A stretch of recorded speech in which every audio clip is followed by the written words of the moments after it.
అందుకే వాస్తవ పరిస్థితులు ఇవ్వాలని రికార్డు తీసుకుని వచ్చి చెప్తున్నారు. పాపం తెలియనటువంటి వాళ్ళు చాలామంది ఇది నిజమైన అనుకొని యూనివర్సిటీకి సంబంధించిన భూమిని రాష్ట్ర ప్రభుత్వం గుంజేసుకుందేమో, దానిపైన చేస్తుందేమో, లేకపోతే ప్లాటింగ్ చేసి అమ్ముకోవడానికి ప్రయత్నం చేస్తుంది అనుకున్నారు. కాదు, రాష్ట్ర ప్రభుత్వం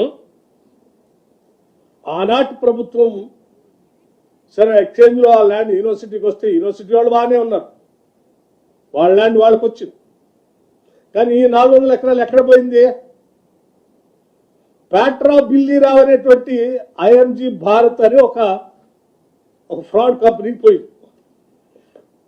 అనేది రాష్ట్ర ప్రజల ఆస్తి సొమ్ము కదా, ఈ ఆస్తి ప్రజలకే ఉండాలి, రాష్ట్రాలకే ఉండాలి కదా అని ఆ తర్వాత వచ్చినటువంటి కాంగ్రెస్ ప్రభుత్వం రాజశేఖర రెడ్డి గారి నాయకత్వంలో ఈ అలాట్మెంట్ ప్రైవేటు వ్యక్తులకు అలాట్ చేసినటువంటి భూమి రాష్ట్ర సొమ్ము, రాష్ట్ర ఆస్తి, ఈ ప్రజలకే ఉండాలి. ఇది అటువంటి ప్యాట్రా బిల్లీరావు లాంటి ఐఎంజీ భారత్ స్పోర్ట్స్లో పోతే ఎట్లా అని వారు 21/11/2006 నాడు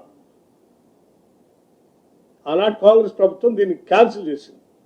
ఎవరికి? ప్యాట్రా బిల్లీరావు ఆ ఐఎంజీ స్పోర్ట్స్కి ఇచ్చిన ల్యాండ్ని క్యాన్సిల్ చేసి ఇది గవర్నమెంట్కే ఉంటుంది, ఇటువంటి వాళ్ళ చేతిలో ప్రైవేట్ వ్యక్తులు పోవటానికి వీల్లేదని తీసుకొస్తే వారేం చేశారు? నాకు ఆల్రెడీ గత ప్రభుత్వం రాసి ఇచ్చేసింది, మీరు క్యాన్సిల్ చేసి తీసుకుంటే ఎట్లా అని హైకోర్టులో సవాల్ చేస్తూ IMG Bharat writ petition number 24781 ద్వారా గౌరవ ఆంధ్రప్రదేశ్ హైకోర్టులో రిట్ పిటిషన్ ఇచ్చారు. ఇది మాకే ఉండాలి, మళ్ళీ మీరు క్యాన్సిల్ చేసి రాష్ట్రానికి తీసుకోవడానికి వీల్లేదని.